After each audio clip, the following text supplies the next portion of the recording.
السلام علیکم جی، میں ہوں عابد اندلی۔ ناظرین، پاکستان تحریک انصاف کا بہت بڑا جلسہ ہے، بہت بڑی تباہی ہے، بہت لاکھوں کی تعداد میں عوام سڑکوں کے اوپر ہے۔ جلسے کی صورتحال آپ کو بتائیں گے۔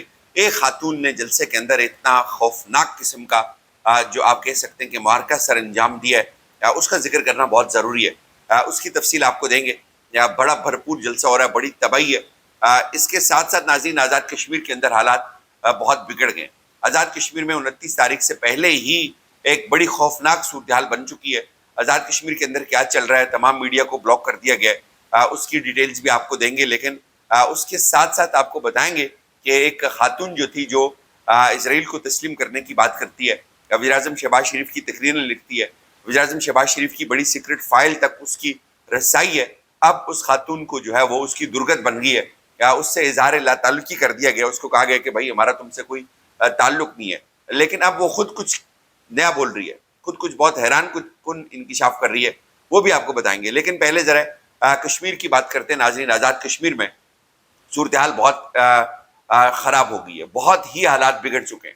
آزاد کشمیر کے اندر مختلف شہروں میں، باغ میں، میرپور میں، کوٹلی میں، تمام بڑے شہروں میں، راولہ کوٹ کے اندر، مظفر آباد شہر کے اندر بہت بڑی تعداد میں پولیس پہنچائی گئی ہے، رینجز پہنچائی گئی ہیں، اور بہت خوفناک تصادم کا خدشہ ظاہر کیا جا رہا ہے۔ یہ بتایا جا رہا ہے کہ آزاد کشمیر کے اندر اس لیول کا تصادم اس سے پہلے کبھی نہیں ہوا، اس لیول کی عوام کبھی نہیں نکلی، اور اس طرح کا غصہ اس سے پہلے کبھی نظر نہیں آیا۔ لیکن صورتحال یہ ہے کہ آزاد کشمیر کے جتنے علماء جو ہیں وہ ایکشن کمیٹی کے پیچھے کھڑے ہو رہے ہیں، وہ تقریریں کر رہے ہیں، وہ کہہ رہے ہیں کہ ہم حکومت کے نوٹیفیکیشن کو جوتے کی نوک پر رکھتے ہیں، یا بڑے بڑے جو سیاسی لوگ ہیں وہ پشت پناہی کر رہے ہیں، یعنی کہ سامنے آ کر حکومت کی بات کرتے ہیں، پیچھے جو ہے وہ ایکشن کمیٹی کے ساتھ ہیں، اور کسی کو کوئی سمجھ نہیں آ رہی کہ کون کس کے ساتھ کھڑا ہے۔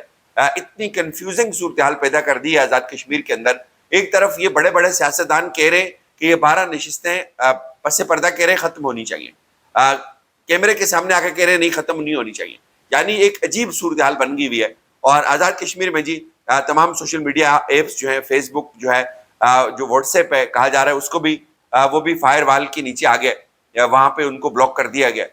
صورتحال ہر گزرتے لمحے کے ساتھ مزید بگڑتی جا رہی ہے۔ آزاد کشمیر جو ہے اس میں بڑے سنجیدہ لوگ ہیں، بڑے جینون لوگ ہیں، بڑے زبردست افسر وہاں پہ بیٹھے ہوئے ہیں۔ یہ امید کی جا رہی ہے کہ وہ اس معاملے کی نزاکت کو سمجھیں گے، حالات کو سمجھیں گے، اور معاملہ ڈیفیوز ہو جائے گا۔ ناظرین، یہ بتایا جا رہا ہے آزاد کشمیر کے اندر کہ اگر صورتحال بہت گمبھیر ہوگی تو آزاد کشمیر جو ہے وہ اس کے اندر کچھ نیا بندوبست کر لیا جائے گا۔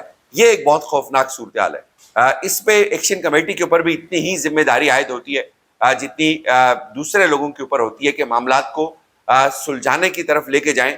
ادارے ہمارے اداروں سے تصادم کی پالیسی سے گریز کریں، املاک کو نقصان مت پہنچائیں، پرامن رہیں، اور زیادہ سے زیادہ معاملات کو بات چیت سے حل کرنے کی کوشش کریں، چونکہ آزاد کشمیر کے اندر معاملات اگر بگڑ گئے تو ہم کشمیری اس کے متحمل نہیں ہو سکتے۔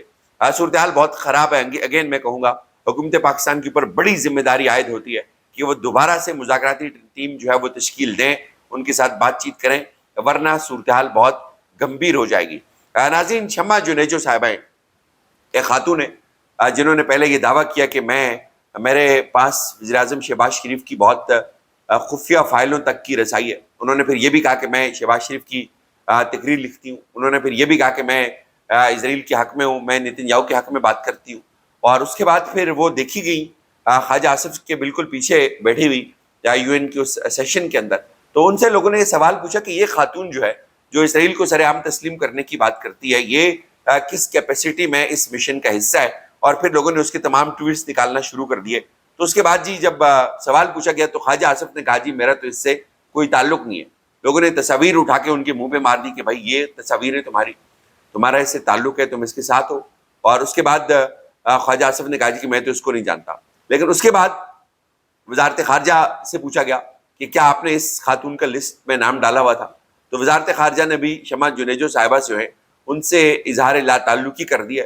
انہوں نے کہا جی کہ ہمارا اس خاتون سے کوئی تعلق نہیں ہے، ہم نے اس کو اس لسٹ میں نہیں ڈالا ہوا تھا۔ اس کے بعد صحافی ہیں، بڑے زبردست صحافی ہیں، اجمل جامی صاحب جو ہیں، وہ یہ بتا رہے ہیں کہ ڈاکٹر شمع جنیجو جو ہے ان سے ان کی بات چیت ہوئی ہے، اور وہ کہہ رہی ہیں کہ سرکاری طور پر وفد کا حصہ ہوں میں، شمع جنیجو یہ کہہ رہی ہیں کہ میں بالکل سرکاری طور پہ اس وفد کا حصہ ہوں، اور ان کے مطابق وزیراعظم نے انہیں اسپیچ رائٹنگ سائن کی ہوئی ہے، اور ڈاکٹر شمع جنیجو جو ہے ان کے بقول اپریل 2025 سے وزیراعظم نے خود انہیں تقریر لکھنے والی ٹیم میں نامزد کیا، اور یہ سب کچھ جو ہے وہ آفیشیل ہو رہا ہے. یعنی شمع جنیجو جو ہے وہ جو اسرائیل کو تسلیم کرنے کی بات کر رہی ہے وہ وزیراعظم شہباز شریف کی مرضی کے ساتھ وہاں پہ موجود ہے، اور وہ ان کی تقریریں لکھ کے دیتی ہے. یعنی وہ خاتون اب ایجنٹ، تو عمران خان کے اوپر الزام لگایا جاتا ہے کہ عمران خان ایجنٹ ہے، عمران خان جو ہے وہ یہودیوں کی بات کرتا ہے، تو اب ایک خاتون سر عام جو ہے وہ اسرائیل کے ساتھ کام کرتی ہے، اس کو اسرائیل کا آفیشیل ٹویٹر ہینڈل جواب دیتا ہے، اس کی اچھی صحت کے لیے دعائیں دیتا ہے اس کو، اور وہ شہباز شریف کی تقریر لکھ رہی ہے، وزیراعظم شہباز شریف کی، وزیراعظم پاکستان شہباز شریف کی تقریر لکھ رہی ہے. تو اس سے آپ اندازہ لگا لیں کہ کیا سنجیدگی ہے، کس لیول کے تعلقات ہیں، یا کچھ لوگ یہ جو بات کر رہے ہیں کہ اسرائیل کو تسلیم کرنے کا جو ہے وہ فیصلہ ہو چکا ہوا ہے، صرف اعلان باقی ہے، یہ باتیں کیوں کی جا رہی ہیں.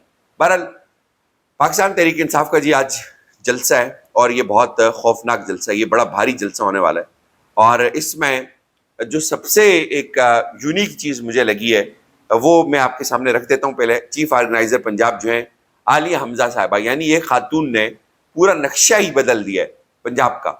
عالیہ حمزہ صاحبہ نے کچھ ہدایات جاری کی ہیں، اس سے پہلے ہم نے یہ چیز کبھی بھی نہیں دیکھی کسی جلسے کے اندر.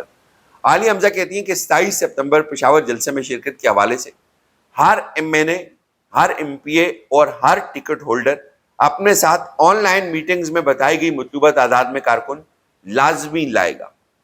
جتنے بھی تنظیمی عہدیداران ہیں وہ اپنی تنظیموں کے ساتھ جلسہ گاہ میں موجود ہوں گے.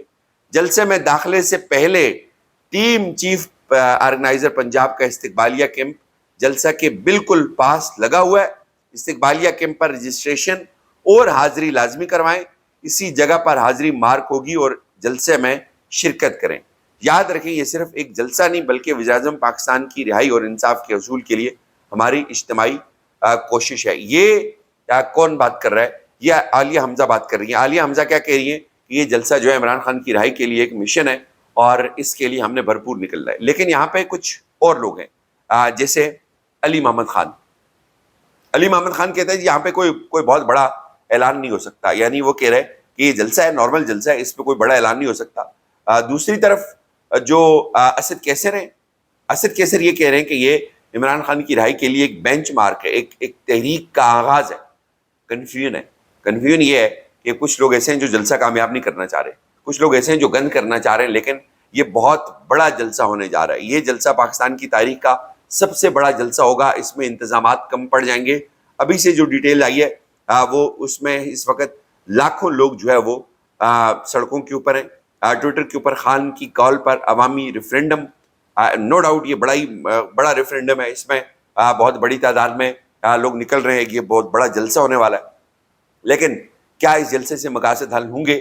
اس جلسے سے مقاصد مجھے اس لیے لگتا ہے کہ حل نہیں ہوں گے بھائی.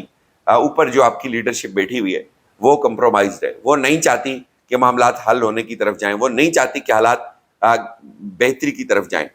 دوسری طرف آپ جتنا مرضی کارکنوں کو جو ہے وہ لے کے آ جائیں، آپ کارکنوں کو سڑکوں کے اوپر لے کے آئیں، ان کو آپ چھوڑ جائیں ڈی چوک کے اندر، اس سے کوئی پوچھتا ہی نہیں آپ کو. اس سے کوئی یہ چیز کبھی کاؤنٹ ہوتی ہی نہیں ہے کہ تمام لیڈرشپ جو ڈی چوک میں کارکنوں کو چھوڑ گئی تھی آج وہ وہاں پہ ہوگی، وہاں پہ وہ بڑی بڑی تقریریں کریں گے، اور جو پیچھے انہوں نے کیا ہوا ہے وہ اس کے اوپر مٹی ڈل جائے گی.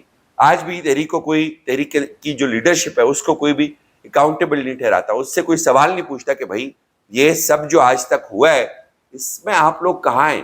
یہ بڑے بڑے لوگ جو ٹی وی چینلز پہ رات کو آ کے بڑی بڑی بونگیاں مارتے ہیں، پاکستان تحریک انصاف کی تقریباً تمام قیادت، یعنی ٹی وی چینل میں ایک دن میں 4 5 ٹاک شوز میں بیٹھتے ہیں، 3 ٹاک شوز میں بیٹھتے ہیں، بڑے فخریہ انداز میں بتاتے ہیں کہ فلان جگہ پہ لائیو ہوں گا میں، اور تحریک گراؤنڈ پہ زیرو ہے نتیجہ، زیرو نتیجہ. ان سے یہ سوال کوئی بھی نہیں پوچھتا. اجازت دیجیے.